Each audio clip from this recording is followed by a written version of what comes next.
Hello, hello, hello. Sir David DeBard. I'm coming to you from the temple in Utah. I came down here from Kangaroo City and thought I would just visit one of the temples. And I brought the new Bard machine and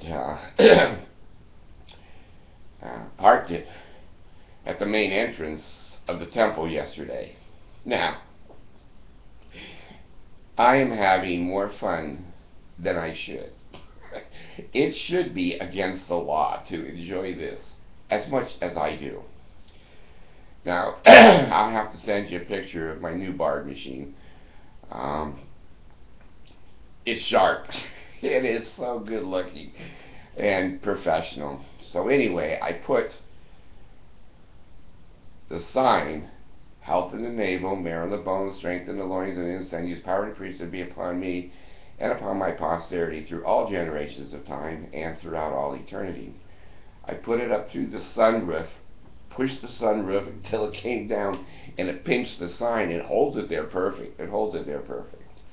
So here I am parked in front of the temple entrance, and all the Mormons with their little bags of white clothes going in. Well, they had to see. They had to see the second token of the name of the second token of the Melchizedek priesthood, the patriarchal grip, or sure sign of the nail. That's what was on the top of my car. So here they are paying tithing for life to be able to go into that building and get the second name of the second token of the Melchizedek priesthood. Here, I got it on the street for free. Just look at it and copy it down. You don't have to pay tithing. They just about shit bricks.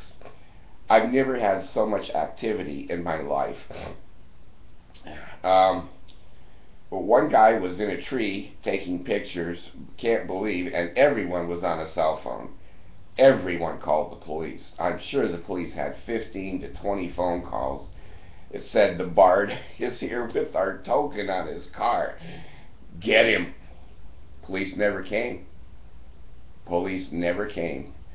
Basically, the car's registered, it's insured, it's licensed, and it is allowed on a public street. The Mormons think they own everything in the state of Utah, including the public streets. Down in Salt Lake City, the Mormons bought a public street right next to the temple, and they put their own gardens on it and waterfalls. So the Mormons can buy public roads anywhere. Boy, there I am sitting. One car came by, a big old SUV, and tried to intimidate me. It's hard to intimidate the Bard. It really is, because I don't give a shit about much anymore. Kill me, I don't care. Kill me, I don't care. So anyway, they're writing it down like, we're going to write you up like the principal. Write my license. Write whatever you want, I don't care. So he tried to pin me in, and he knows if you pin somebody in like that, that is an unlawful imprisonment. He was smart enough to give me just enough room to pull out, so I didn't say or do anything. Now, I leave my window rolled up these days, folks. I've learned, and I'm glad at 70 years old or so I can learn new things. If you leave your window rolled up, they can't say, he said this, he said that I was insightful. If I'm insightful, that is against the law. I can't put a sign up on my car that says, I hate niggers, and the next one I see, I'm going to cut his head off. Now, Brigham Young can say that, but the Bard can't. So you can't put insightful things up that will cause people to be inflamed and fight and have a riot. Now, here's the problem that the Mormons have. The car is legal. They can't do a thing about it. So now they have to go to illegal activity to try to, cut the tires, death threats. I've been through the whole thing. I've seen it all. So whatever they come up with, the Danites will be looking for me. Well, long story short, one guy in a tree, 2 or 3 SUVs stopping and trying to pin me in, and 4 or 5 old boys coming out of the temple, and a couple of women that just stared at, I mean, they went into a frozen state like Lot's wife. I don't know if they were salt or not, but they were frozen when they saw that. He can't do that. That's our secret words. I can't do that. You've got no secret words. So anyway, I did get a phone call. Some crazy lady called me, but my phone is very heavily monitored, and it records everything. And so she didn't leave a name, she didn't leave an address, and basically the message was, "What's up with the sign?" So let it be whatever she wants. So anyway, I'm having too much fun to really be allowed, and the police never showed up. Police never showed up. They probably said, "It's the Bard." Is he dancing naked in the street? No. Is he sitting in a car with the window up, parked legally? Yes. Then leave him alone. So then I had an old boy come up to the car and he started banging on the window. So I didn't say anything, didn't do anything. I didn't call 911 because he was so old. I think I could have beat him up. So anyway, young people, old people, women, I'm telling you, I had a guy walk across the street from his house, and he had gloves on, an old guy. He's putting his gloves on. He's going to come over and talk to the Bard and straighten me out that they own everything. Get out of here. Well, he comes over to the car, and I have a sign on the side of the car that says, "This driver talks to no one." And he was going to get all excited to be able to read me the riot act, and then he saw the sign.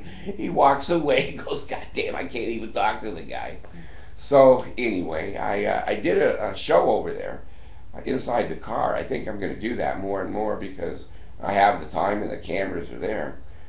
So I'll get that up. It has to go through my computer, and then it has to be downloaded, uploaded, side-loaded, and this and that. So anyway, I'll get that up. But I just wanted to report to you that I'm getting good results from the Bardmobile. I don't remember if I told you this or not. Now, my son said he watched a couple of my videos, and he says, "Dad, they're the same thing over and over again." Oh shit, I'm really getting old. I didn't know I told you. I didn't know. I did spend almost 2 hours with a police department next to the town that I run in, and the police chief was there, and they called down their attorney, Mrs. Romney. And I told them what I was doing, and they said this: "There is a big difference, Bard, between selling and protesting. The laws are very different. If you sell, we can make you get licenses, we can tax you, we can tell you when to park, where to park, how to park, and what you can put technically on signs. But if you're protesting, that's First Amendment rights." Now, the state of Utah and the municipalities can't do shit. Can't do shit. They can stop you from creating a riot.